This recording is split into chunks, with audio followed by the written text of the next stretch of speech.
Alright guys, welcome. So we've already done this for Dustborn. That game came out recently. That was, wow. I mean, that was so bad. I was like, what the F is going on? That's a game that should not have been made. That's a game that should have never gotten its funding. That's a game that's an abomination Black Rock baby game, okay? Holy crap. That was so bad.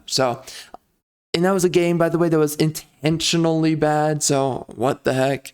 It's so retardar what the heck that was. But anyway, I wanted to do this video similar. This is a no commentary video here that we're watching, and we're going to be checking out. I don't think we're going to be here that long, but we're going to check out the start of Black Myth Wukong. We're going to have a couple of ads here and there. It's not going to really be that bad. It might just be like one or two, and we're going to see really what this game is. I've seen a somewhat decent portion of the game so far, but yeah, we're just going to be checking it out, and I will be making a video on this soon. Oops, it's muted. So anyways, let's get into it.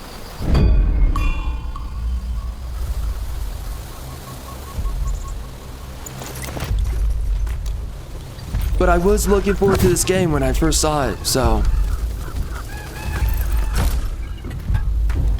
right there, that's really cool imagery.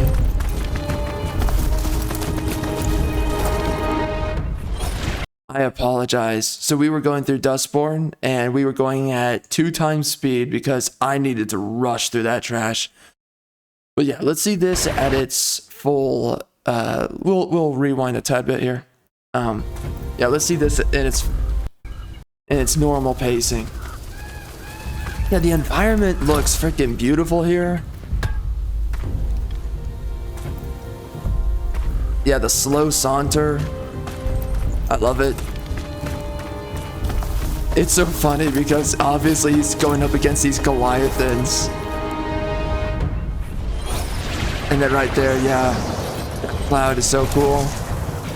Wukong's cloud. I love it. It looks great, man.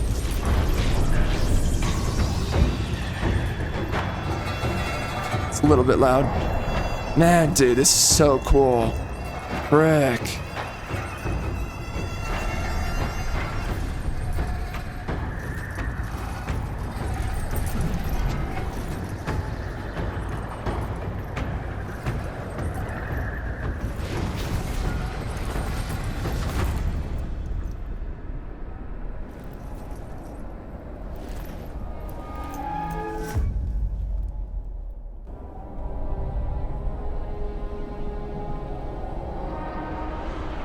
Yeah, this is so awesome.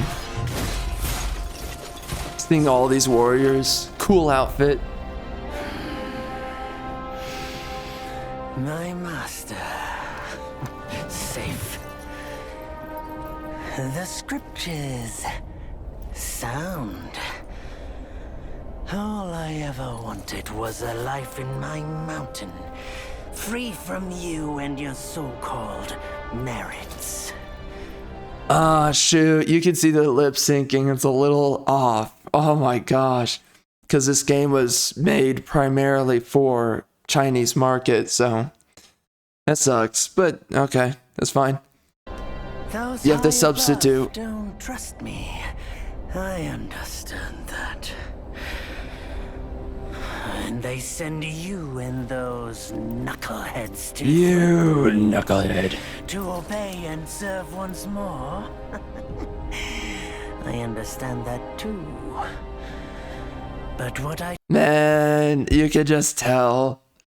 Oh, it's not properly synced up, but it's fine, you know. I mean, man, this, you can tell how expensive this was to make, though. This is insane. don't understand. To obey and serve once more. I understand that too. But what I don't understand is you bastards killing my kind. Oh, she made the Chinaman angry. Look at that. Look at that Chinaman. Or China Giant. China Giant.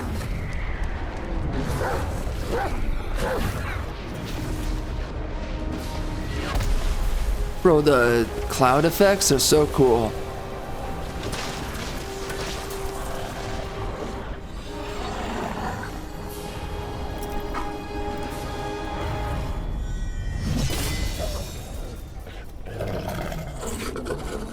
Stay back! Stupid dog.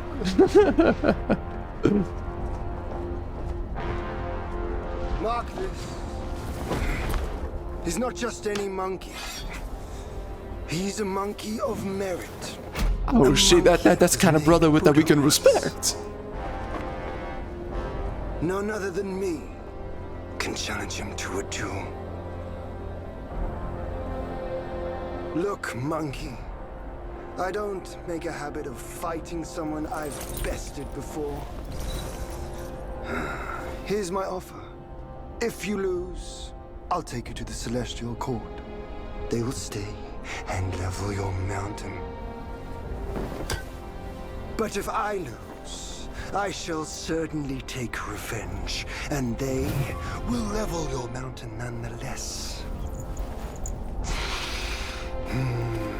So either way, the mountain How goes. tragic would that be, huh? You are one of the court. We don't need to resort to violence. How about you bend the knees, admit the wrongs, and we can put this behind us.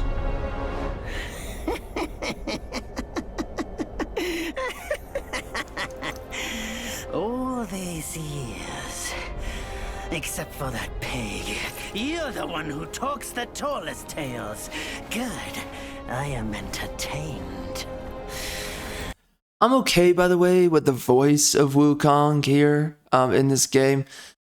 Although it doesn't seem to completely match Wukong, it's a little bit too, it feels like, right, kind of like more of a Luciferian archetype voice. Like a backstabber kind of voice to a character. Yeah, it feels like a trickster. It's a trickster voice, basically, which I don't know. Do they want Wukong to be a trickster? I don't think he is that in Chinese culture. I think he's like a I've always gotten the sense that he's like an anti-hero, noble warrior. So he goes up against the establishment, like, air quotes establishment of the higher order of the heavens. But ultimately, he's that noble warrior that stands against the heavens. So he's like a weird, it's like, I don't know, is the right term like he's an anti-trickster? Because there is a trickster element to him, obviously, but it's not, I wonder if the right term is anti-trickster. That's what I would say, though. He's roughly, I would say he's an anti-trickster. So he's a weird form of being something, but he's not supposed to directly be that exact thing. Speaking of entertainment, wouldn't it be fun if I pluck your extra eye out for my snack and allow you to keep the other two? Because I'd hate to let you miss how I'll slaughter each mongrel of the court.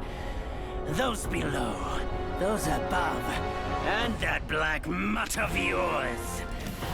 But he's on All of you. He's on a vengeance quest. They gave you.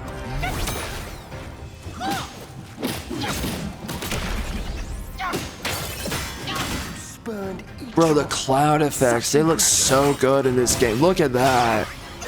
This is the first time I think I've ever really seen like cloud effects in a game. I mean, for one, I've never seen anybody actually have a game where you're standing on clouds. But then on top of that, you're fighting within the clouds. Look at it, it's so beautiful. Wow. It's really good looking, man. It's so good. The abilities look cool, the attacks look great.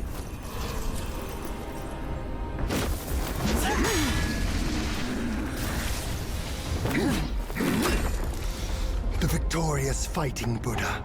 Have you any idea how many would give their everything for immortality? Immortality. For that word, all realms and beings have ruined themselves.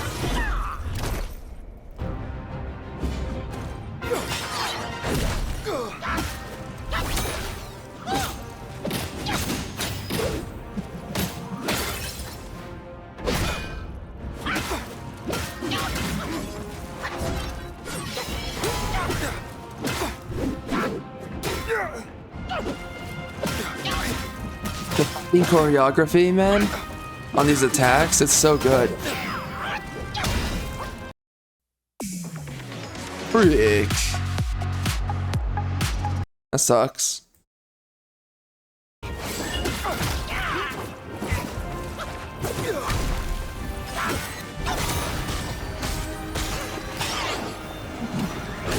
Now, I don't know if I'm really caught up in the story here. So far the start is not really capturing me with the narrative, but the visual stimuli is so good here. The fighting is great. Celestial court welcomed you, foul monkey, yet you remain untamed. None shall save you now. Dear brother, your edge needs honing. Good. I was in need of a back scratcher.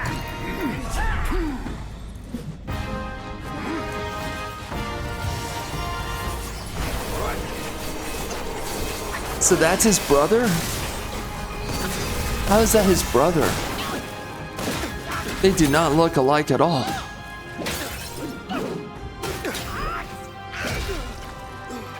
His mother was a whore. She got it in with a freaking monkey. What the?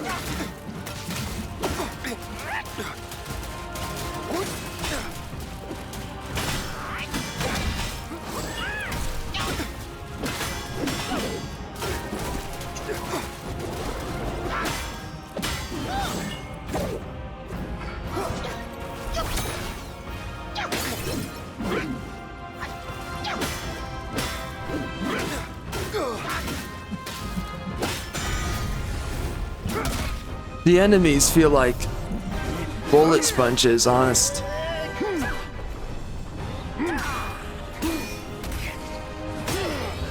Golly, man. It's so cool, but it's also such anime. Like...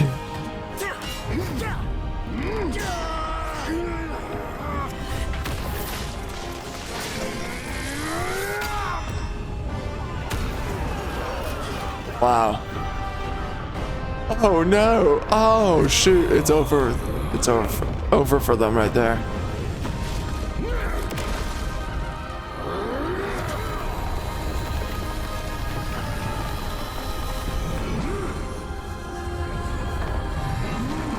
Bro, this is so cool. Foul monkey! Taste my axe! Woo. Jeez. Wow. Rat! You call that a duel? The glare up here is dazzling. Fight me in the woods if you have the guts.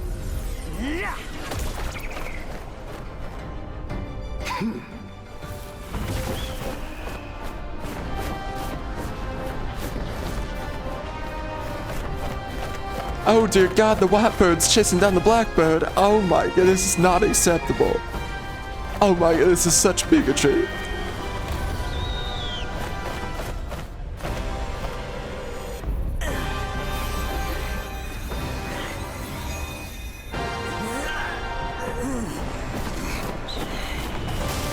That's interesting, but how did he get that crown on his head? Ooh, that hurts.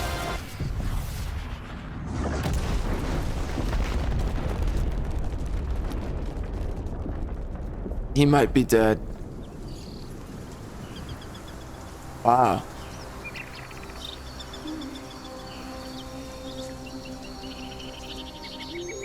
And so ends the last tale of Sun Wukong. No, not the monkey A man. hero who His story's treasured his over. freedom above all else. Buddhahood he attained, yes, but cumbersome he found the celestial rules, for he yearned to come back and to revel in the simple joys with us. Little did he know, his choice to forgo the life above only fueled their mistrust.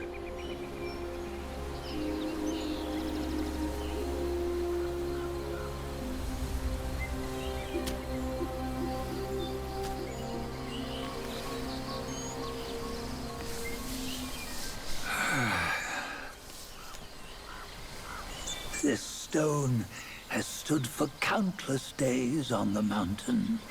Since my youth, they've said that his remains lie within it. Unbegotten, undying, such is the nature of a stone monkey. Though his body was broken, his spirit endures. Into 6 relics he turned, and separately they escaped, choosing to stay hidden.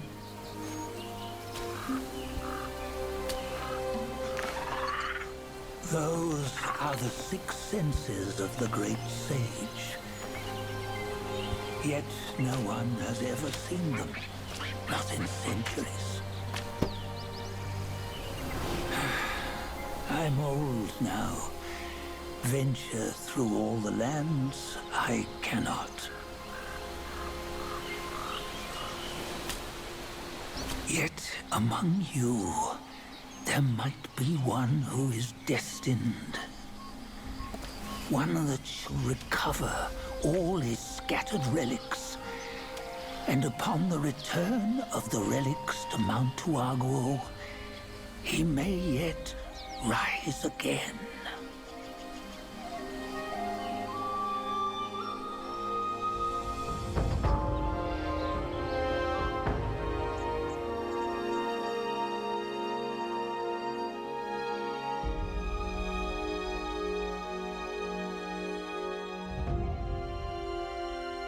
So it's kind of weird. Wukong is... he effectively... I guess... why does this monkey look exactly like Wukong? Slightly younger. It doesn't make any sense.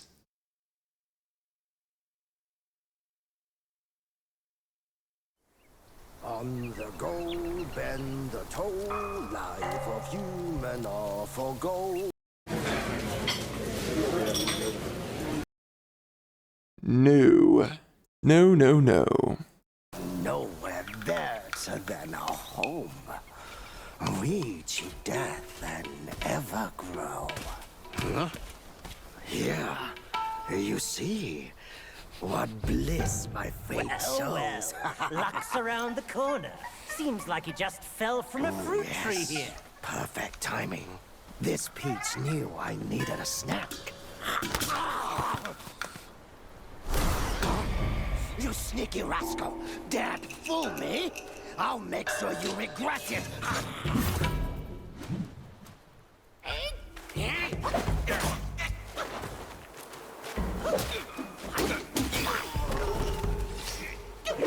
Dude, the character models look so good in this game.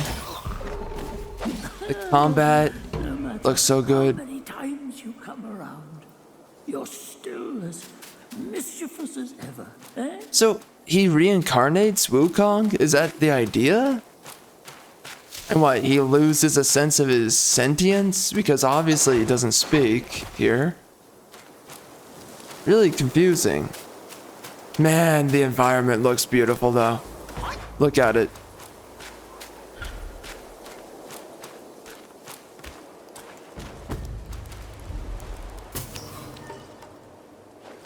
I saw hunting, and you cut me short!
king is truly prescient. Someone did show up after all.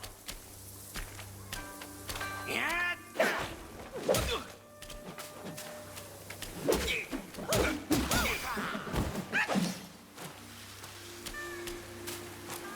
Yeah, he makes a bunch of monkey noises and that's it. So he doesn't speak anymore. He died, right? I mean, what? So, or was it that his form was reverted? Or is it that when you die, you return to a more primal form or whatever of what you were previous, or?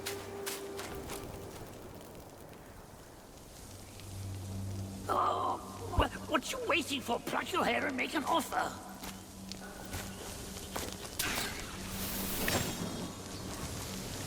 Confusing. I like the cinematography of the game. The kind of style that it has. I, the keeper of Black Wind Mountain, have long been waiting for your arrival. Ah, his spitting image, I'd say. Yeah, for sure. I would agree. Up ahead is Guan Yin Temple. Once it was bustling with worshippers, before it was ruined by that fire.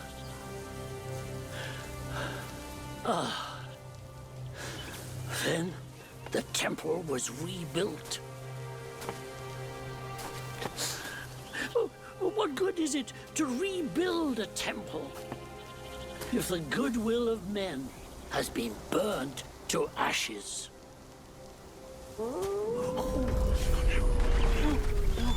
You've forgotten this place, but they haven't forgotten you. Run, you weird old abomination, run!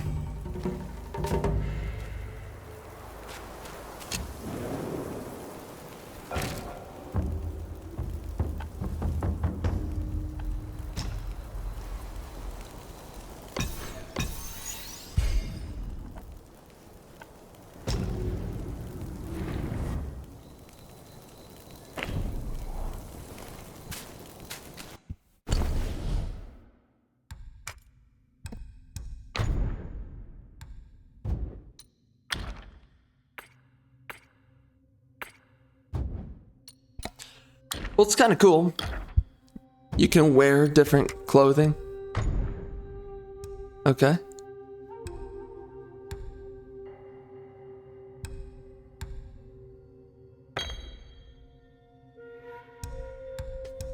And I guess those are your Estus flasks or whatever, right? Your healing item. And I guess there's different types. Which, you know, certain games have done that, and it's alright. Sometimes it's annoying when they do something like that, because that becomes a part of min-maxing for a game, and they have to balance around your healing options, which can be really annoying, gameplay-wise. Because if you want to experiment, right?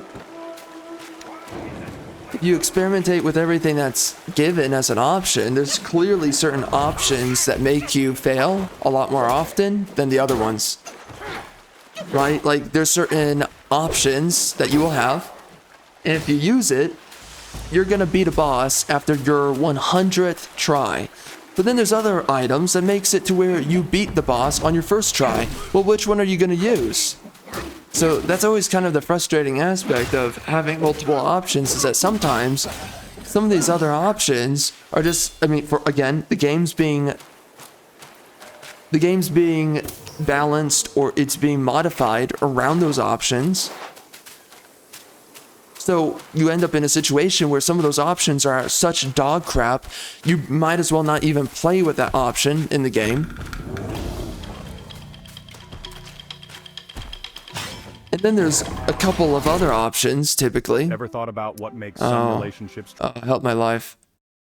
Help my life. What matters? Don't be a leftist cock. That will really end it all. Don't see a female therapist. Yeah, if you're having issues with your relationship, you really should just seek out being a traditional male. Don't. What I mean by that is, don't be a modern day cuck like this guy. Yeah, don't do that. Don't do that. Frickin' A. Don't be what they tell you to be. Just don't do it. It will destroy you in the end. Don't be a feminist. Don't be a frickin' simp. Don't be a frickin' cuck loser. Don't do those things. Don't do it. They will tell you to do it. And don't give a living crap about your frickin' wife's emotions. That will really end you. Oh my gosh.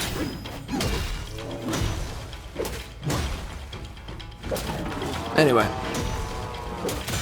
But that's the issue, is that there's clearly options in these games that make it to where you actually can win in a fight. In general. So that's always the problem with experimentation for these games.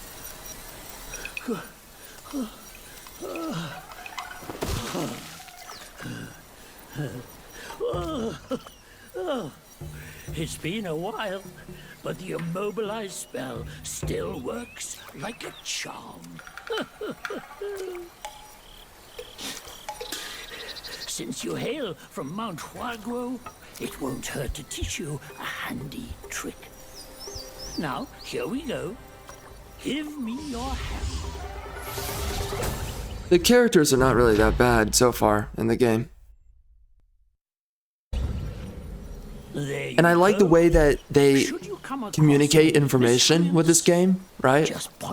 They're taking their time with it. It's very personalized. You'll be able to hold them in place while down to earth. A breather. Sadly, mine is but a humble trick. Its power will wear off within a few short moments. Though it's good enough against boneheads like this one. Anyway, just consider it an ace up your sleeve.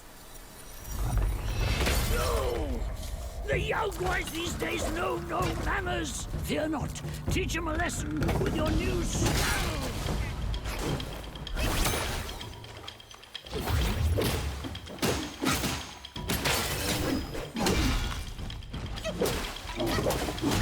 I would say there's some pretty cool elements to the combat in this game. It's interesting that you can freeze your enemy with that spell. It's an interesting concept. It's a weird sort of excuse to have a moment where you can really pile in damage on a target.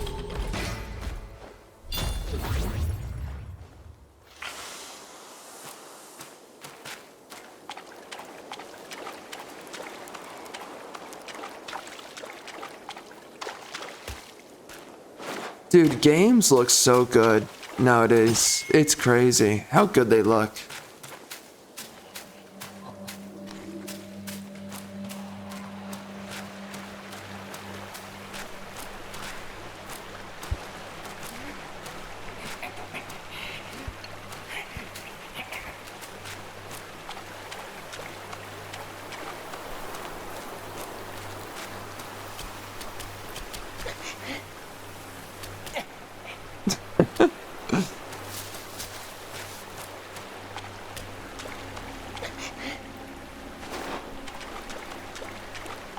Oh, that's unfortunate. That's an invisible wall.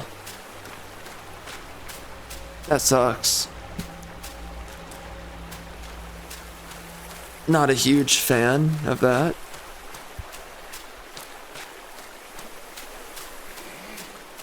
Sir, some flesh for our taking.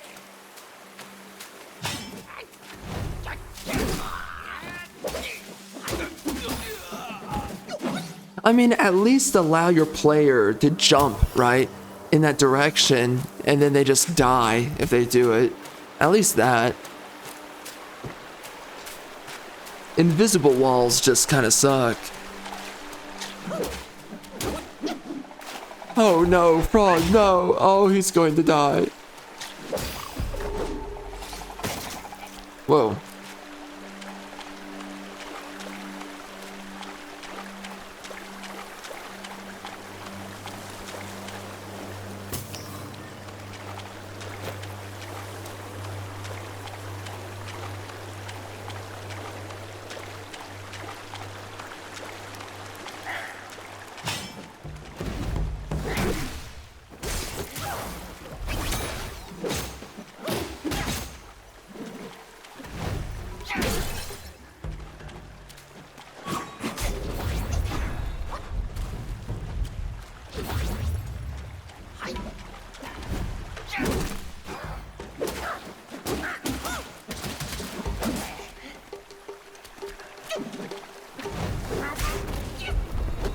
The enemies look really interesting in this game. They look really unique. Really good design on the characters. So the character designers, they did a great job.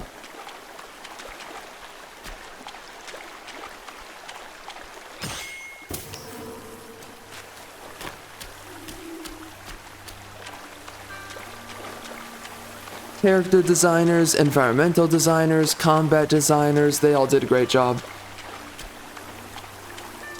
The narrative is largely okay. There doesn't, I mean, the story is not really hooking me, it's not really grabbing my attention, it's not really there. I don't know if this story really has the ideas necessary to really get you wrapped up in there, but I mean, I think it's a passable story so far. It's mostly interesting. There's some layers I would criticize. I mean, I don't like the fact that we're thrown into this world, and then I don't really understand, like, okay, so Wukong can't speak anymore. I guess he died or something, I don't know, or he reincarnated, can't really tell. End it all.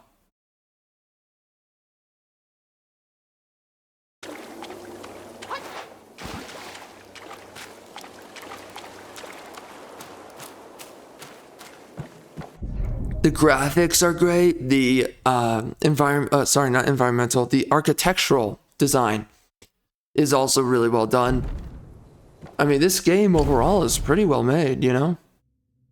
A lot of this was not screwed up. I don't really like the UI though. It's passable. It's just that this is kind of a crappy, like, modern day UI system. And I think there's better ways to create a UI. Like, I would actually say that the Final Fantasy VII Remake UI for upgrading and stuff, I think that was cool. But I don't like these, like, stiff and kind of stale, like these, it almost feels like a spreadsheet kind of UI. I really like UI that is dynamic, it feels like it's a part of the game, right? You're seeing something that is alive and living on screen, like those weird, like, upgrade orbs, yeah, like with the orbit, I think is what it was, the orbit of all your skills in Final Fantasy VII Remake. That was really cool. I liked that. There's just so much personality and life to it. When you have a UI system that feels like it's alive, like it's a part of the living world of the game, right? I really like that. Something like Final Fantasy 15, where you're sitting at a campfire. I like stuff like that. When you have a UI system that integrates the living and breathing embodiment of the world that you're in, when it's dynamic, alive, living, that's when it's really good. I really like those kind of UI formats. And right here, it's just, you know, it's just a modern UI format. It's very soulless. It's just, it's basically just text on a screen with a background overlay, which, again, it works, but it's like, you really want to bring it to the next level, you make it dynamic. And it doesn't have to take that much work either to do that.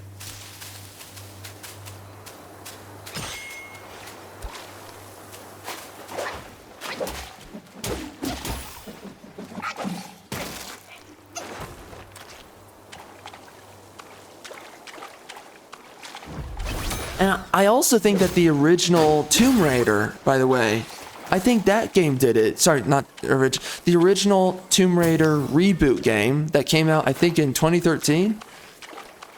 That game, as I remember, had a kind of dynamic UI system for, like, upgrading and whatnot, right? It's Lara Croft sitting at a campfire.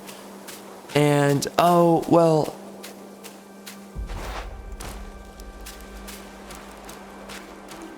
it's decent, but I don't actually know how integrated it was. But anyway, I mean, it was cool for the rough part.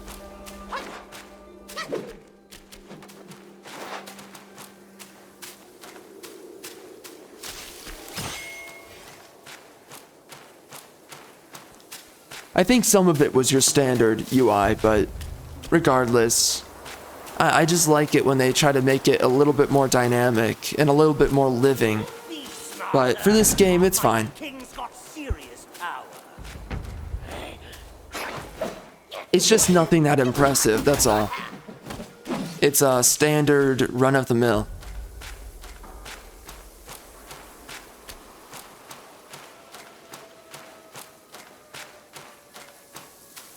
By the way, this is reminding me on this exact moment here. This is what I meant when I said it.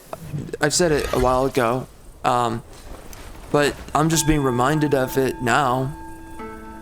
I love the pacing of this game, by the way, right? We're starting very soft. We're starting very slow. We're starting just very somber. It's peaceful. And obviously, we're ramping up into what the rest of the state of the world is. The more that you gain your powers, things are going to get crazier. Clearly. And man, look at the environments, bro. And again, I love the camera angles. They're so good. Wow. A lot of the guys working on this, they did a great job. Really good work here. I love it. Super impressive. Just great execution. Look at the environment. It looks so natural. It looks so beautiful. It's really good.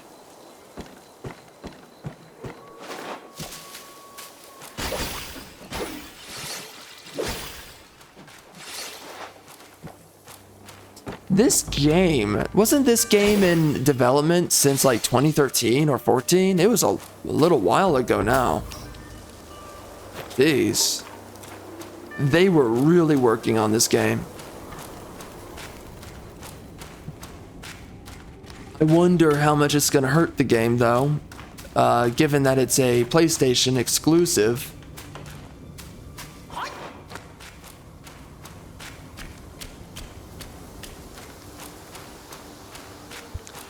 There's a bunch of people who can't play it. Actually, can you play this on PC though?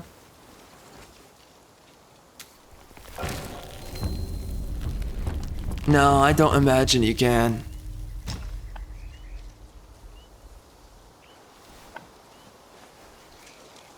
Anyways, so something I've been saying though a lot recently is that when something has value, you criticize it, you critique it. Specifically, you critique it. Which sometimes can look like criticism. I mean, it is roughly, but right, like critiquing is different than criticism.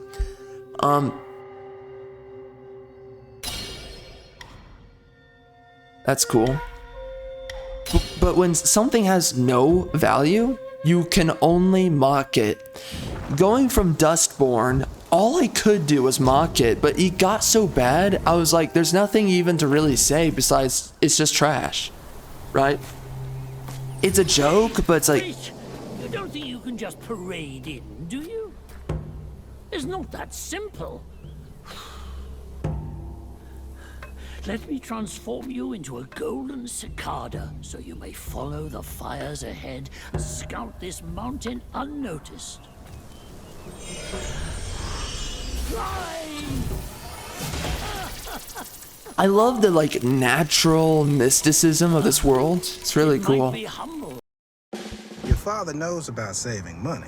Everything. It's cool that he can be turned into a god, dude. Okay.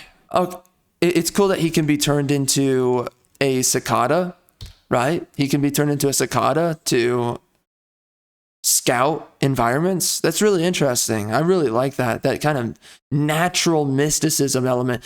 By the way, I'm so sick and tired of this. Literally the face for every company is a black person. The face for every freaking advertisement now, so effectively for every company, is a black person, black people. What the frick are we doing, bro? This is so old. This is so tired.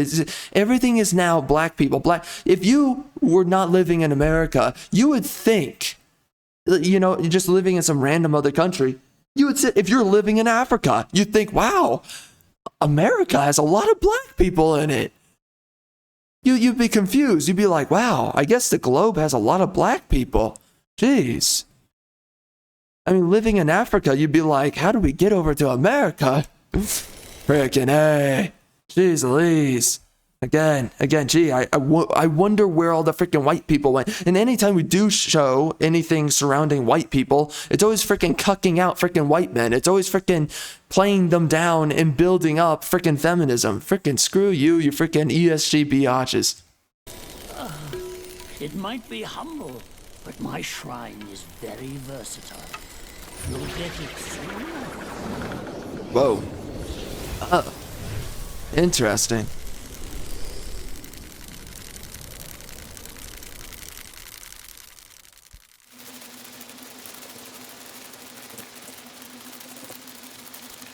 In the depths of Black Wind Mountain, there are secrets galore. The cicada form. This game looks so good. Explore, but be wary. This form does not last forever. Should you find yourself lost, just follow my voice. Now, off you go. A few jars of wine. I think the voice acting is roughly pretty good.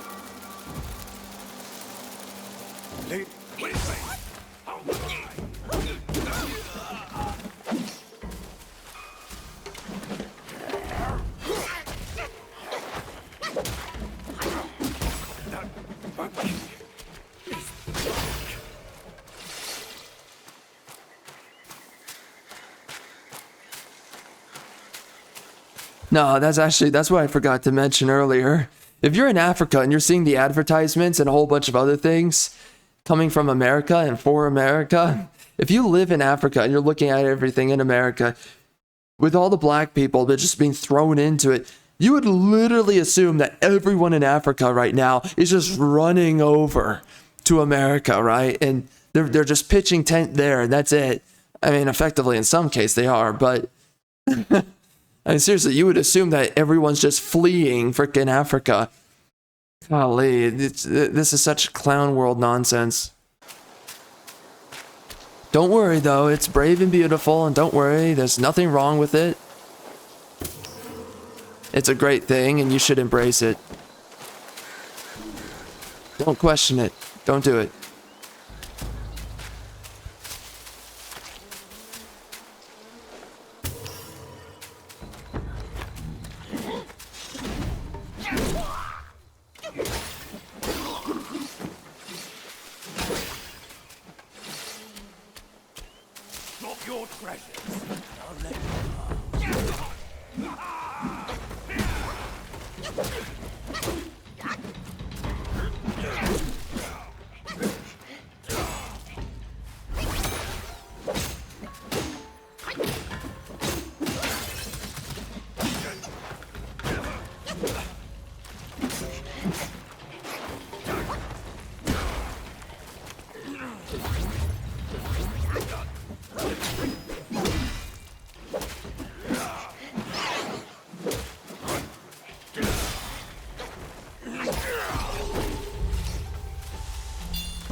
I love the environmental design. I love the slopes. I love the multi-layered aspects to it all. It's so cool. Oh, that's interesting. Interesting enemy. Wow. Really tanky.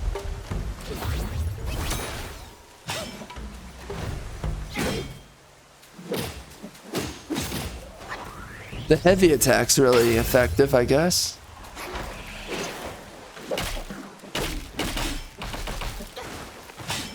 But I love all the slopes. I love all the cuts and turns and corners. I love the way that the entire environment's been created. It's pretty good. Who are you to follow this grand mountain?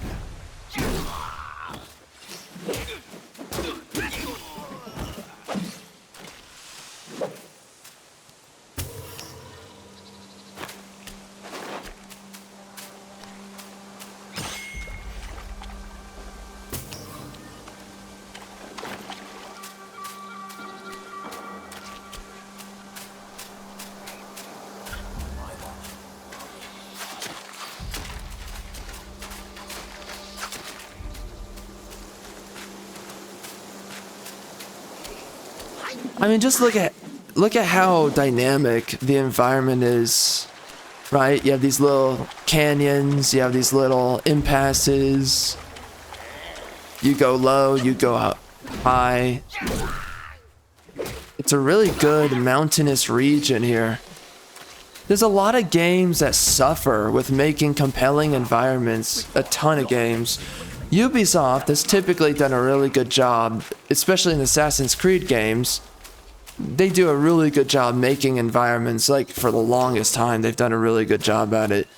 So, even though they've gone massively woke, they've always done a really good job at environments. But there are some games, man, oof, the environments are rough.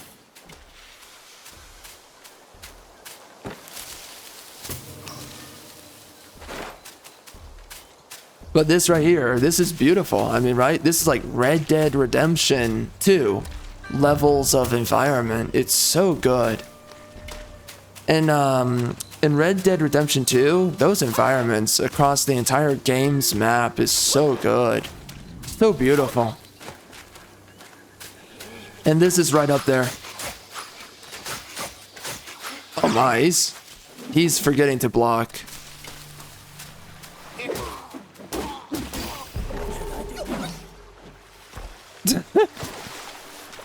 Jeez, man, get it together. Frick, you're playing like you're me. It's like I'm playing the game. Oh gosh. Freak, man.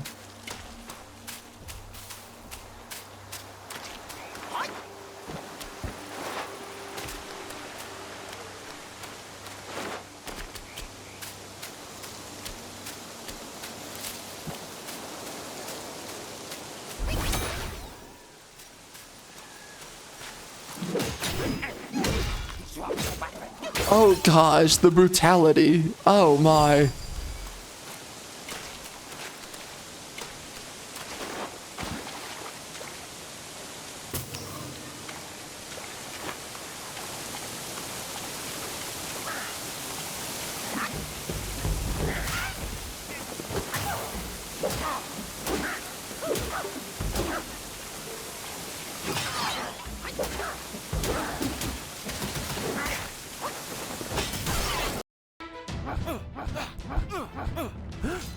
Gosh, I hate these ads. What is this, man?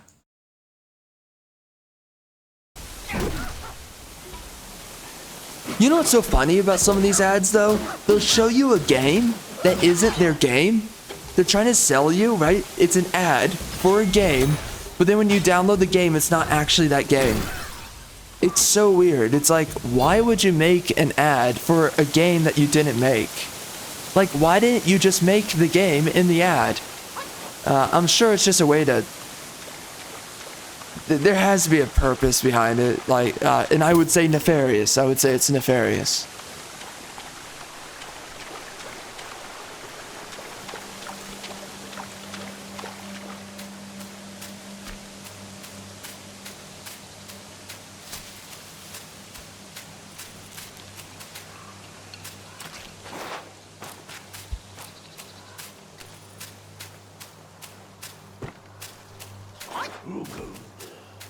How dare you? Rude. This man was lingering within the safe abode of his own thoughts. You walked in upon him thinking to himself, how dare you? Another monkey, I see. Why don't you? What you trying to say to me, brother? Shit, man. Join me. You called me a monkey. What say you? You are a racist, man. You are a racist. She, man. Oh, look at that fade out editing right there. Just fade right in to the upgrade panel, huh?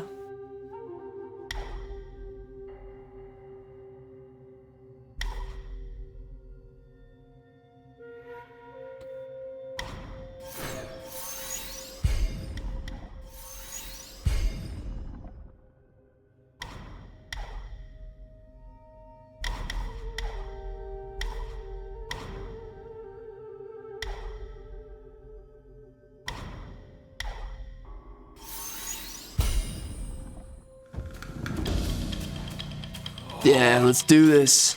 Yeah, let's mess up that biatch with the flaming. What's that weapon called again? Isn't it the glaive? Or is it called a dual glaive? It might be a dual glaive. Because doesn't a glaive, a normal glaive, has only one head, right? So it has to be a dual glaive. Unless a glaive always has two heads, but I don't think it does.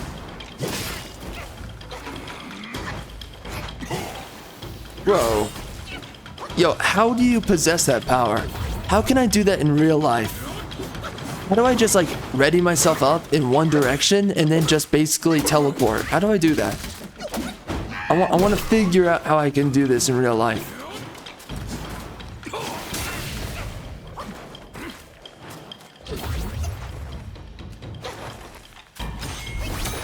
I want to play this game in real life. I want to become a monkey. Which I guess I could just get into blackface. Okay, so blackface, got it. All right, so there we go. I became a monkey, and then how do I teleport? I could Photoshop myself moving across time and space. Okay, so Photoshop myself in blackface, teleporting across the camera. Okay. Then I can hire a paid actor to stand right in front of myself as I teleport Photoshop in blackface towards them, and then I deliver the killing blow, and then I defeat Yaguai Chief. There you go. So that's how I can do this in real life.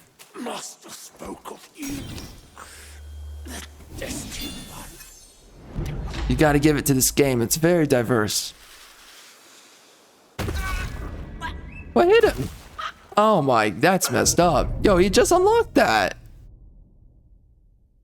It's messed up. What the heck? Why would you do this?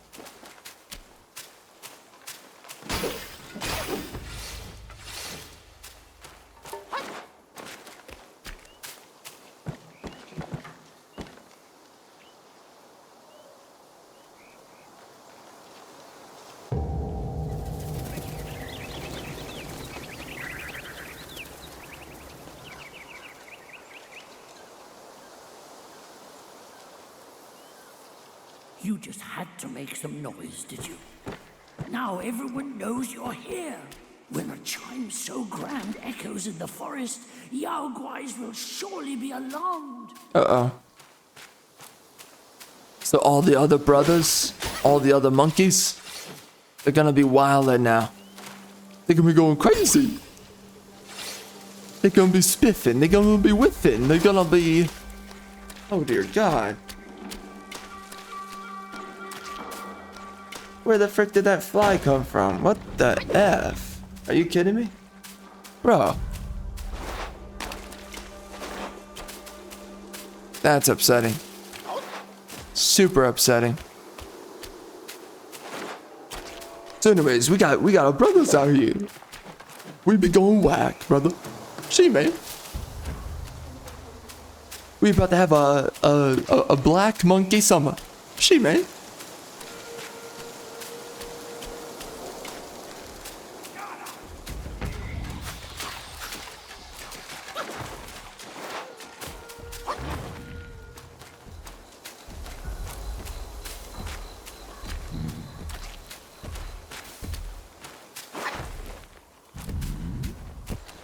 Oh dear God! What is that?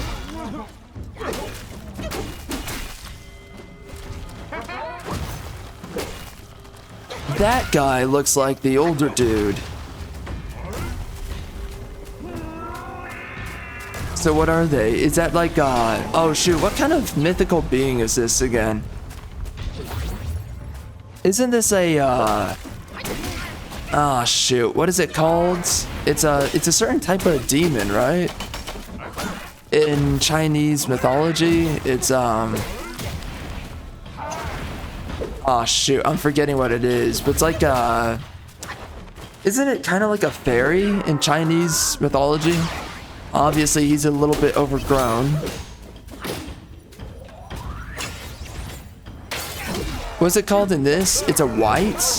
Is that what it is? So it's a white demon?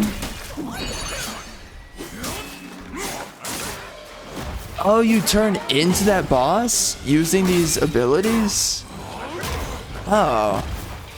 Oh, hold on.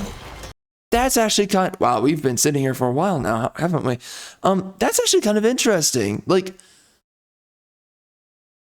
I think I can justify that in my mind. It's like, you put a lot of hard work and time into making a boss. What if you defeat a boss, then you get their attacks and you get their abilities? So you effectively give that to the player, and you're multiplying the amount of content in a game. I fight a boss, a fight with that boss is really unique for their move set, and then I get to now fight after defeating that boss. I now get to fight with specific moves and attacks specifically made and cultivated for that boss. So effectively, I'm building my own arsenal, right, of my own move sets for my character when I defeat bosses. That's kind of an interesting way of expanding a move set for a player in a game. And that's a way of making it easier on yourself as a developer, that you can make these new and interesting bosses or enemies to fight, and then your player can then utilize and wield those new bosses, effectively utilizing that new content for yourself. It's kind of cool. Well, effectively, right, the boss being new content, then it transfers to you once you defeat them. Now you're wielding the new content, right? So instead of them making move sets for you as the character, as the player character, you can just instead inherit the bosses and all of their content made for themselves. That's cool.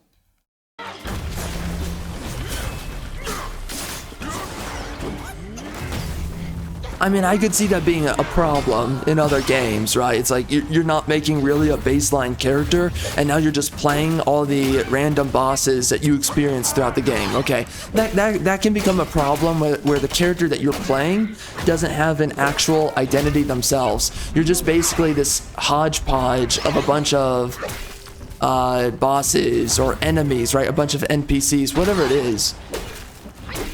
But for a game like this, it definitely works, I think.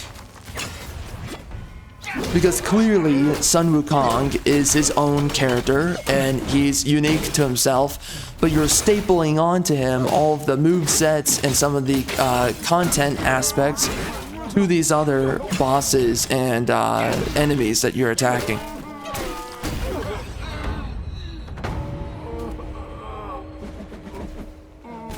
I guess you could say that's similar to Elden Ring, isn't it? I mean, yeah, it's the same thing in Elden Ring. You fight certain enemies, and then you get their blade art, or whatever it's called. Their war art, or their martial art. I forget what it's called. And Wolong Dynasty did that too. So, I mean, it's fine for the large part. I could see other games making it a really lazy way to develop a game, and then it could get bad. I could see it if other games start to monstrify this, but I mean, it's always gonna happen anyway, so it's whatever. The environments, man, they look so good.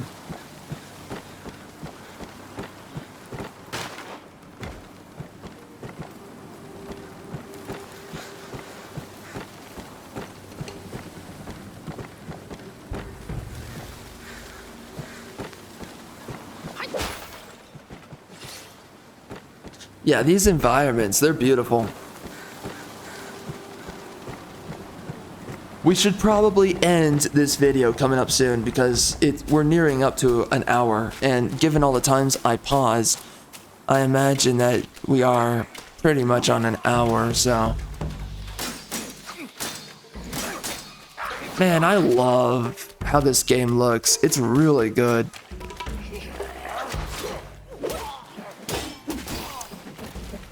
it's interesting because, right, it's like an action RPG, Souls-like, which a lot of games now are, right? Jedi Survivor, I guess also Wolong Dynasty. It doesn't have the slow movement of a typical Dark Souls game. This game's got a fluid character that moves fast, but it has the... I don't know. I think a lot of action RPGs have always kind of been this way. You're just not fighting hordes of enemies, that's it. Set off that beast. In the backyard is Blackwind Gwai's ally, calls itself Ling Shutsa. Considering your strength, I suggest you get away while you can, little monkey. So he's a white demon, right?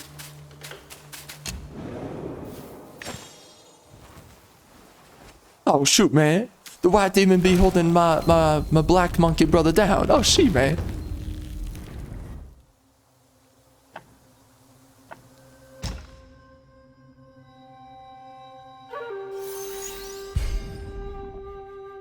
Fashionable. Wow, that's beautiful.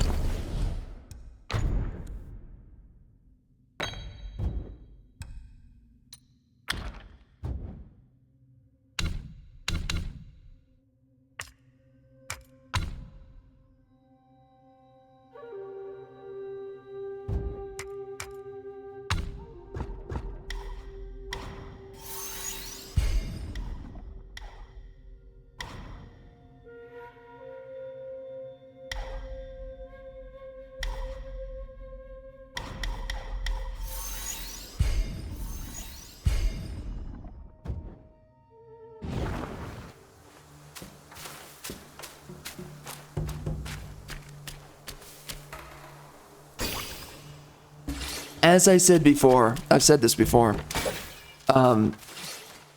Asian people are going through a freaking renaissance right now. You've got a lot of decent Japanese, well, you've always had decent Japanese games, so, for a long time. Final Fantasy, Yakuza, a couple of others, the Nier games, another example. Anyway. But Asian people at large are pretty much having a heyday right now, right? They've gotten games like that. There's a bunch of games that are going to be coming out soon, by the way, that are also from, you know, Korea or from, I think specifically South Korea, and then more games coming from China, whatnot, Japan. Although Japan's getting weird. It's really modernizing for Western audiences recently.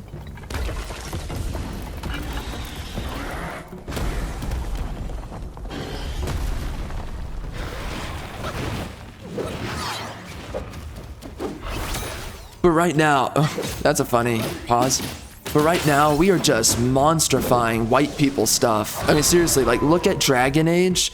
It's just a bunch of freaking brown people running around, black people running around. Look at Baldur's Gate 3. I mean, look at anything that's European-centric or European-inspired. And it's all non-European Anglo-Saxon people doing a bunch of European Anglo-Saxon things. It's just so stupid. It's so bad nowadays. But here we are, you know, we are bastardizing and destroying everything that has ever been white inspired. It's really horrible. I mean, look at Assassin's Creed Shadows. What the frick? That's Ubisoft just monstrifying frickin' Japan. Like, what the frick are you doing, man? But largely outside of Assassin's Creed Shadows. But I mean, you look at, no, like, back to, like, white stuff. You look at God of War Ragnarok. Jeez Louise. What a freaking monstrification that was.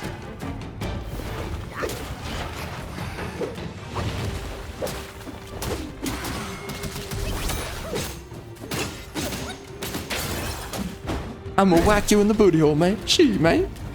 You're getting wrecked out here. What you gonna do?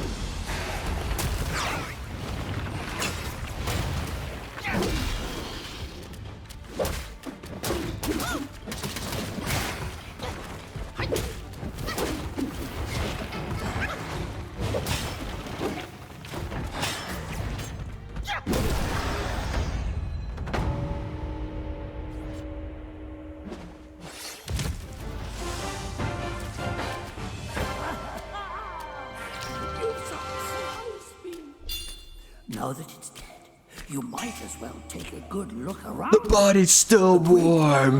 The Blackwing Guide. Do what must be done, monkey. Would be a Oh no, no, this is not okay.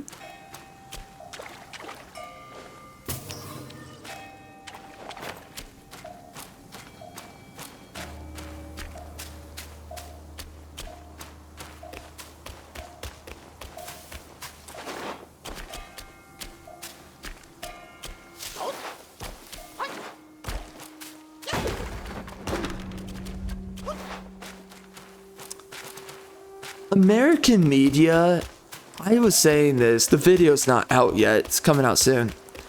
It is such clown entertainment though, and that's effectively what's happened to a lot of American media. It's all clown entertainment.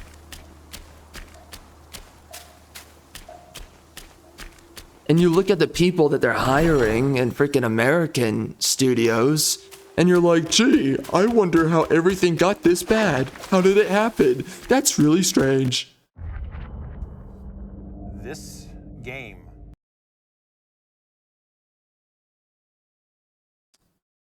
Yeah, what a giant question. What a giant question, man. Really confusing.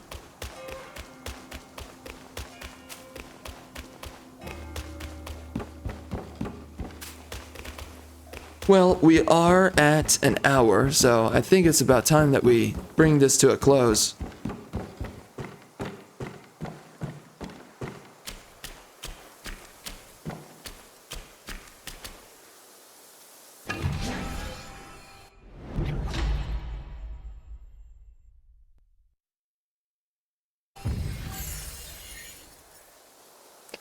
It's a really cool game. I think this game is good. I think it's worth... You know, I think the storytelling of this game is incredibly lackluster. If this were coming out a little while back when there was way more effective competition, a lot more competency within the market, I think a game like this would possibly be overshadowed if this came out a while back. But because of how bad the industry is, this game is pretty much the best thing we've seen in a good while. That's how sad the gaming industry has become. But when you look at this through a storytelling lens, this is pretty sub-average, I would say.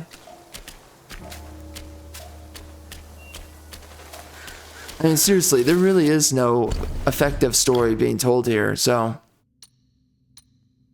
I'm not interested. I'm not really here for the story. I'm not really captivated by the story here. So, you know, what does it really mean? What's it good for? Well, not really anything, honestly.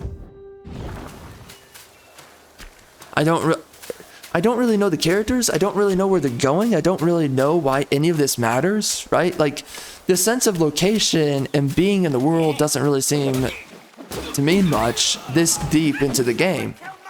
So that's an issue, but the personality of the world is pretty alright, and the locations and I guess the storytelling through the levels is good enough, or I guess the ambiance of the world and the levels is good enough that you can substitute that for a lackluster narrative here, but I just don't really see a story, and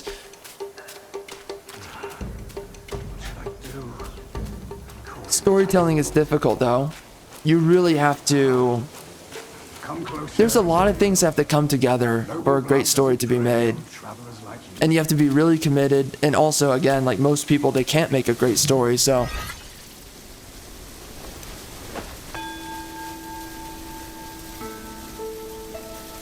there's a reason why you know the name of a great story. It is the imprint of the author that makes a story great. So, we're not getting that here. I don't really see a great story culminating. It's been a while since I've seen a great story that's developing in real time. A lot of stories nowadays are completely senseless and meaningless, so... Or they just don't really have much of a purpose behind themselves. At least this game's good. It's just not... It's not wowing, or it's not knocking it out of the park on the story front. From these parts. Have you come to earn the Black Wind King's favor? Hear me. That bear is but a hollow shell. He can grant you nothing. Don't waste your time on him. He lies. That is so cheating freakish, death, man. and even the treasures. His followers are, all of them, deceived. Blackwind Gwai is a sly one. He preaches virtue with a heart full of greed. I wouldn't entrust him with my plea. I don't know why you are here, but you should be vigilant. Now, I'm pressed for time. Fare thee well, then.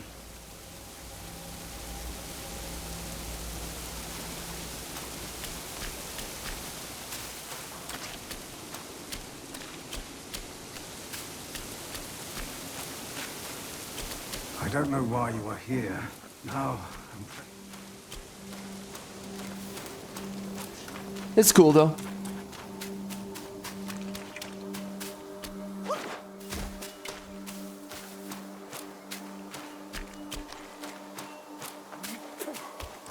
I knew it.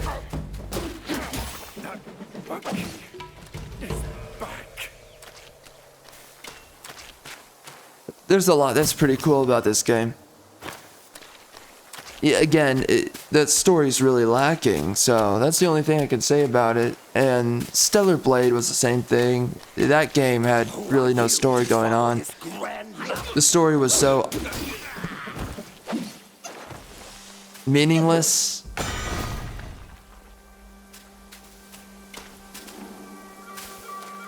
Yeah, it was pretty meaningless, really, for the most part.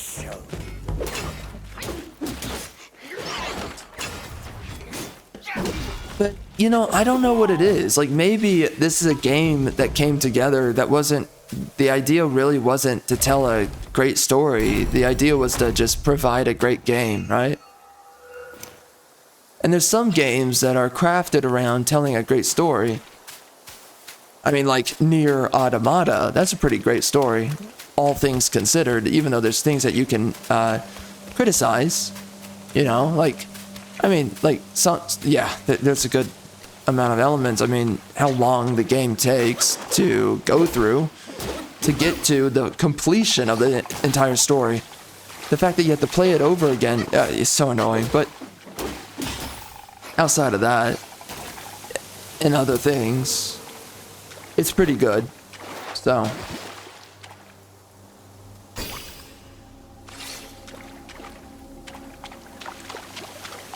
Sometimes I just wonder though, like, was Stellar Blade made as a game to really tell a story, or is it just made to be a game? Right? So the story comes second or third or fourth to everything else? It kind of seems like to me that the point of this game is not to tell a story exactly. I wouldn't say it is. I think the story is coming second most to the gameplay.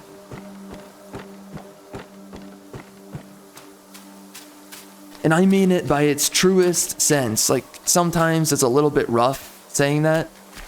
It's roughly true, but here I think it's very obvious. They wanted a game and a world, so maybe honestly the story is actually coming third, because it looks like to me it's the gameplay and it's the world that's coming first and second, opposed to the story, which I think is coming either third or fourth in this game.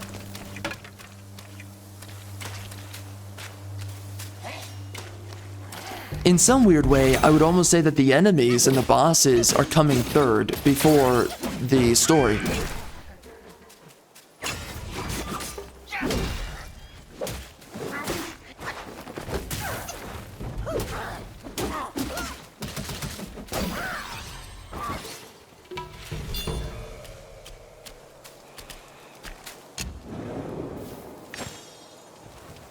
I love how there's this random monkey that fights like a demigod.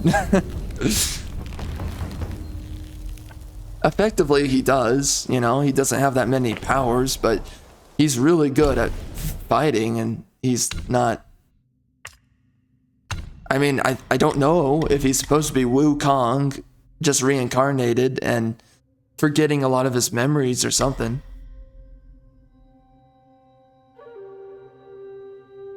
Oh, that's a cool attack.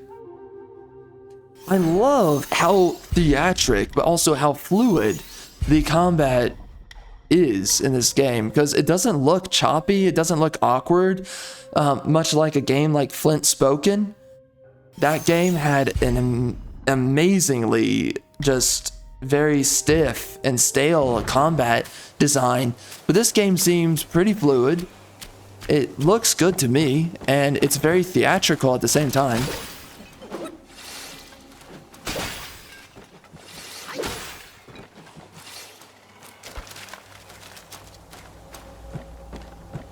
Yeah, I'm pretty impressed with this. Frick, man, we've gone for a while with this. Whoa, let's bring it to a freaking wrap here, because I don't know why. What, am I going to be here for the freaking rest of my life? Jeez Louise. I'm not playing the game, so it's like...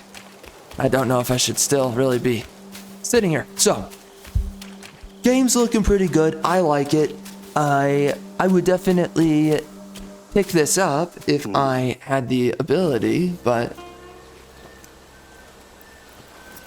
Have you seen those nameless souls adrift on your path? Their wheels float aloft, never to fade. He said paw. A shame, your god serves little purpose, Not path. and mine answers solely to me.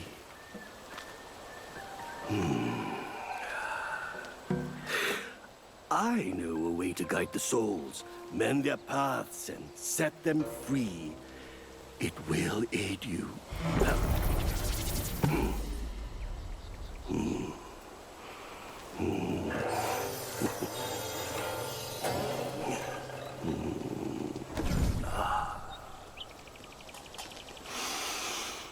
Now, this is better.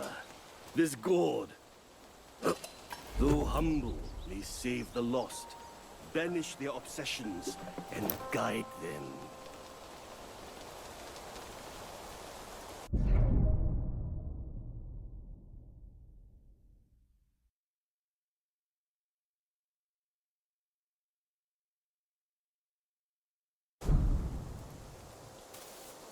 For one as destined as you, there can be no turning back. We are like tumbleweeds, drifting through life, with a destiny beyond our grasp. Fair sights fade, but with ink I bid them stay. The road has claimed you, now you must see it through. Your heart will guide you further. We shall meet again. Fair sights Wow, fade. he's really The speaking road with has rhyme. claimed- Your heart will guide you. She-man wobble, she-man tobble, she-man wickety wobbity wobble. I'm a poet, 'cause I can flow it. I get below it, because I can tow it. If I were to blow it, I would never know it. Whippity woppity wobble. Watch me flippity tobble. The old man gobble.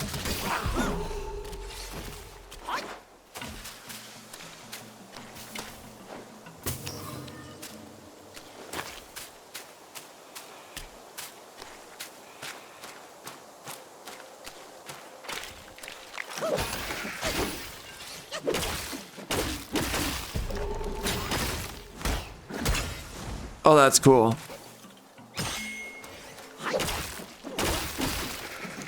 Oh no, this is better. The old man hobble, and the young woman gobble.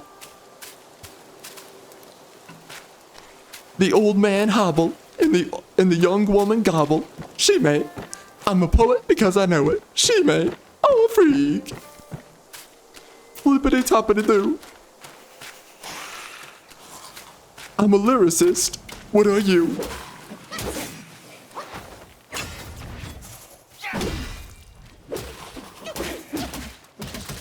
This flabbin', flowin' rhyme is indispensable for my time.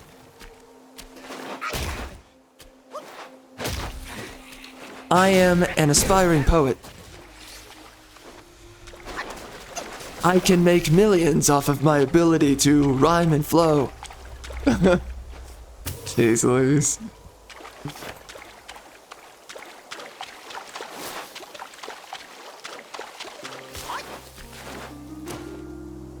Ooh ah, ooh ah ah ah. We're monkeying about.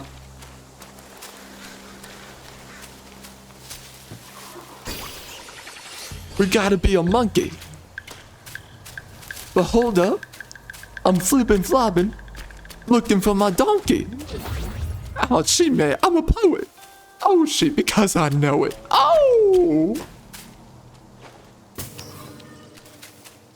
That's some soul music right there, brother.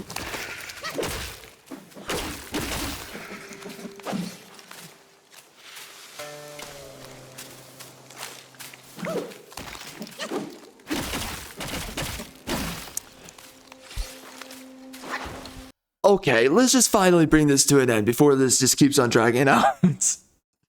Oh my gosh, frick, man! I'm kind of interested in the game, just watching it. It's kind of cool to see for the large part. Geez, at least we sat here for a while though. I was thinking we were going to go for 30 minutes, but I guess we made it this long, this deep. I guess I'll continue it as I speak. Wait. Did I just rhyme? Or am I gaslighting myself? Gee, man, I'm a poet. Because I know it. Ow, for real. Okay. This is falling apart. So anyways, this is Brave and Beautiful, this game, and also my poetry slam that we just had. I regret everything about my existence, and this game looks good, so I don't know what the ending is. I don't know how good the story is, but this game seems to have the kind of story that goes as deep as many stories went about 15 years ago. There's a lot of action RPG games that really didn't have a good narrative. It starts with a question and it ends answering a very simple question. Where are you? Who's that person? And then once you're at the end of the game, you're like, oh, that's their name. That's who the person is. That's where I am. And it's really not that elaborate, this whole story, but it's a question that makes you hold on for dear life, being like, oh, I wonder what the answer to this random question I have is.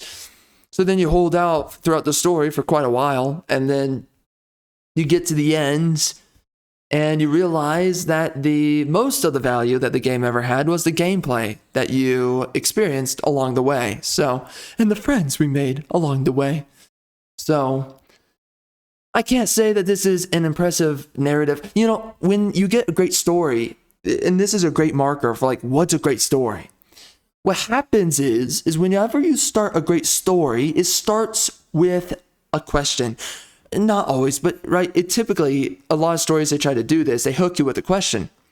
Well, a great story will hook you with a question at the start, and then it will quickly answer that question within like the next hour, 2 hours, 3 hours. Okay, more specifically, most often, it's within the next hour. It's going to answer that question for you. And then it provides to you a new question, and then another question. It just keeps on going, keeps getting deeper, and it's like an investigative narrative. Well, the issue that we see with a lot of stories that have nowhere to go is that there's only one question. And you're basically holding out all throughout the game to see that one question answered. And right here, I mean, what else is going on besides he died. What happened when he died? Who is this monkey here? I don't know. We're playing as a guy that looks like Sun Wukong, okay? Right? And that's what we're experiencing for this game.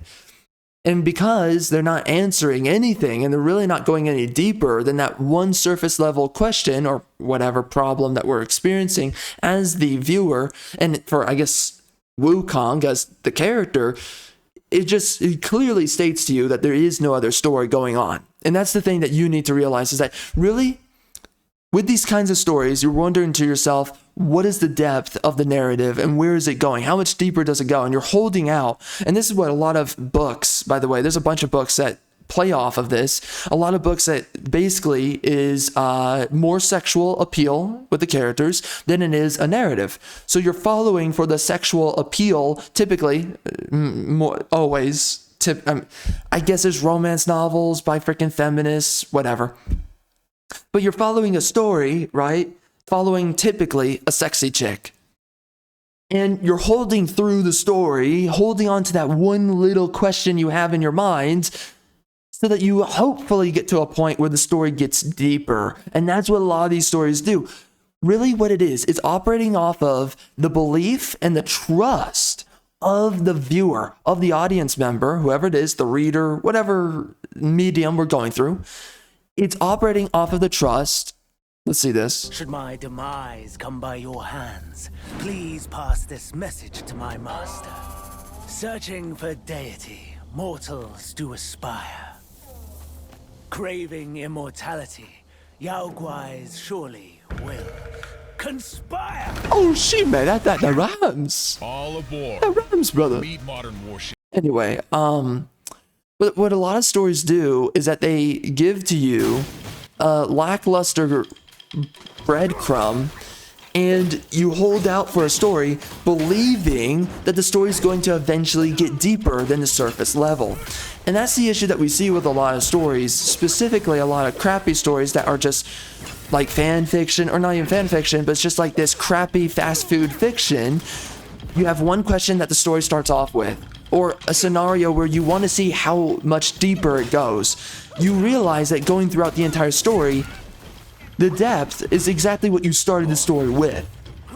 And what you're answered for, once you like spend 5, 6, 8, 10 hours into the story, you realize that the question that you had at the beginning is finally being answered after a monumental amount of time goes by.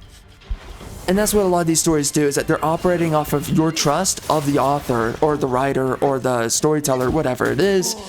You are trusting that they will provide greater depth than what you start with. And so you end up in this place where you're holding out instead of, and again, what a great story does, it provides that depth right away. So you get that depth, okay? So like Nier Automata is a great example. There's other games, of course, but it starts with a question. It starts with, where am I? What's going on here? And it goes deeper and deeper and deeper as you go. Once you're an hour in, there's a bunch of things that are answered for you, and there's new questions being dug up from the narrative itself. So you're unearthing greater layers as you're going across the narrative. So that depth is being provided to you as you go. And that's what's so good about a great story, is that it knows how to pique your interest despite the questions that the narrative arises. It knows how to build up that intrigue, and it knows how to provide substance. And that's really what it comes down to, is substance. If you understand how to provide substance, then you can have 50 questions for a story. You know, you don't have to rely upon one premise for your narrative. And that's the issue that we see with a lot of modern stories like this. This is a part of that. Again, this is a good game, but this is a part of this issue with really lackluster, non-substantive storytelling. After the bell rang, it seems as though the resentment in the depths of the mountain has grown. Ah, forget it. Overthinking won't help. Yeah, see, look at what he just spoke about there. He effectively spoke about something that really means nothing. It's just things happening in the world around you, but there is no depth in the narrative that's actually developing, truly.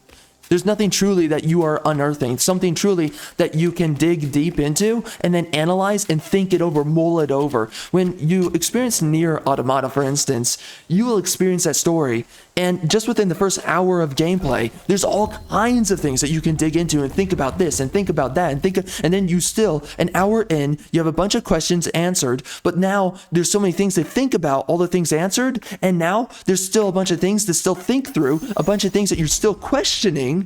So there's a bunch of things to analyze and consider that has already been shown, already answered, but there's things that are still prospective. That is a great story. That is a great narrative. Witcher 3 does that in its own way, a little bit different, but it does it in its own way. Games like Red Dead Redemption 2 does it in its own way. A lot of these games, they know how to deliver substance and then how to drag out that substance across whatever narrative it's providing. The narrative is always developing. There's always more going on, and that's what makes a great story. There's always something happening. There's always new questions and new answers.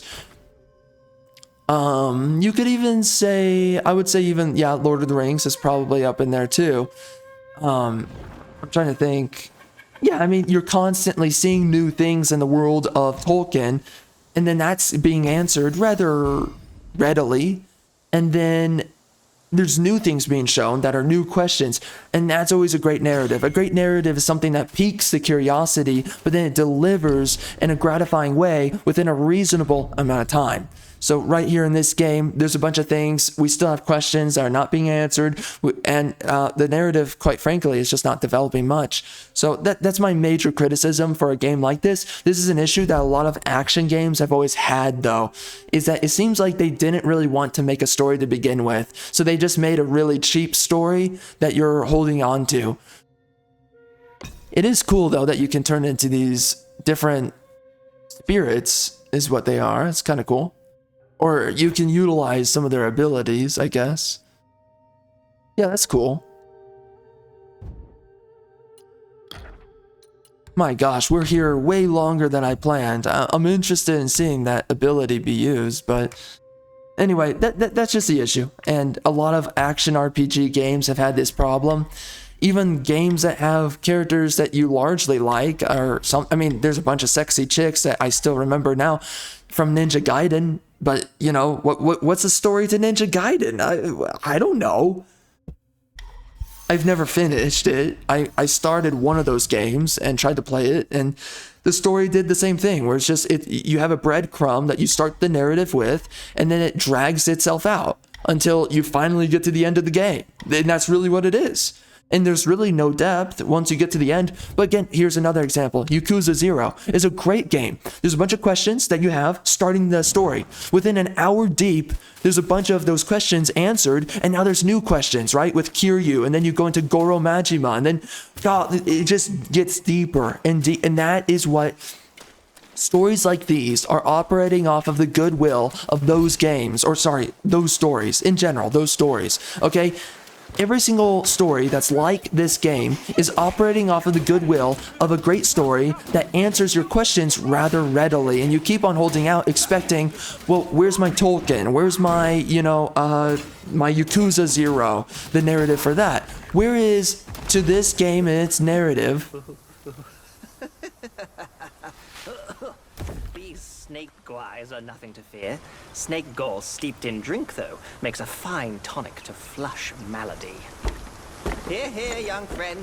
Be my guest inside. Okay.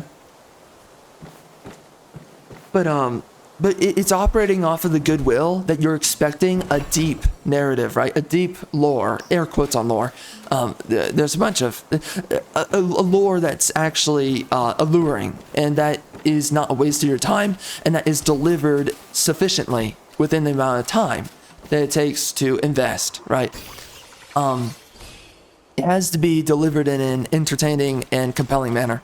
But that's what we see a lot of. What else? I'd stake your one. So yeah, anyways, that's the issue with a lot of stories like these. A lot of these sorts of stories, man, we're an hour 27, jeez, at least. A lot of stories like these, they're dragging out on you when you're holding out and you're expecting the kind of narrative that you've gotten from really talented storytellers and storytellers that actually had a vision for where they're going. So that's the issue that I see here with this game. I don't see that the narrative's really going anywhere because it's not. You're just seeing a lot of things happen, but we're not getting a lot of answers and we're not getting new questions. We're an hour plus deep. And right, again, great example. What was it that I was stating? I think Dragon Age Inquisition is a good example from what I remember. But what was the example I was giving? I think Final Fantasy VII Remake, that does a great job, right? It starts in the reactor, and then it goes even deeper, because then it's like, okay, Shinra, and then it's all this stuff, and then there's this hot chick named Tifa, and then there's all these other new things that you're considering and thinking about. It's not really blue-balling you with the narrative. There's always something new. There's new stimuli to consider. Here, I want to know what happened to frickin' Wukong. We are this deep, we should get an understanding of what happened to Wukong and what are we going towards. Right now, we're not getting any of those answers, so the narrative is effectively not progressing. And I don't care about the other random side characters, and I don't care them talking about, oh, the mountain, and right, that's all a bunch of extra stuff. The depth is not being explored that this game could have, and that's what I mean. And that's really what's happening when you're talking about and criticizing whether or not a game or any kind of product has a story that's worth investing into, getting immersed into, and that's ultimately captivating you. I mean, see, we're just getting a random cameo of another boss. But there's no story being told yet throughout any of this. So I honestly think this game is the hour, young one, in which you choose to. I think this game was made to be a video game, or, you know, I mean, obvious. Okay, that's the wrong way to word it. I mean, you get what I mean when I say that. This game was made though to just be gameplay, and the narrative really was not a heavy importance in their development. It's very clear. And quite frankly, I can't stand games like this. I really can't stand it. You need to have a good synergy. Like, I'm okay with this game, but like games like these, it's the narrative blue-balling that really does get under my skin though, realistically. There's so many games that I've played in the past where I'm like, oh, the narrative's gonna get deeper, right? Like there's this idea that we're starting the story with, and then it goes nowhere. And you're like, oh, come on, man. Like we could have had a cool story for a cool game, right? And that's what I hate about it.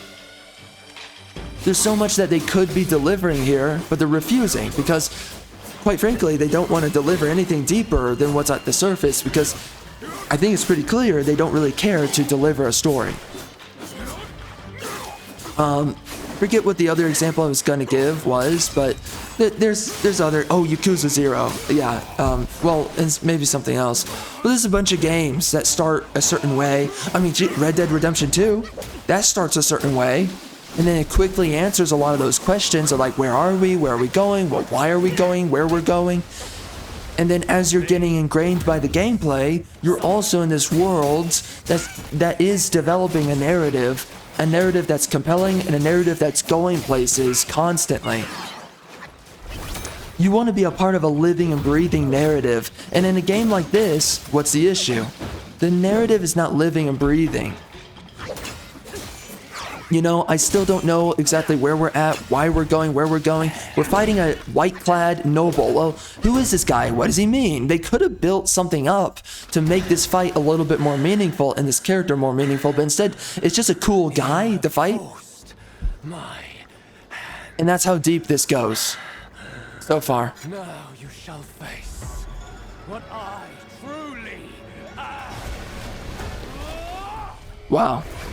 Oh, so what, is he like a Naga? Yeah, he's a Naga, I think. Okay, cool.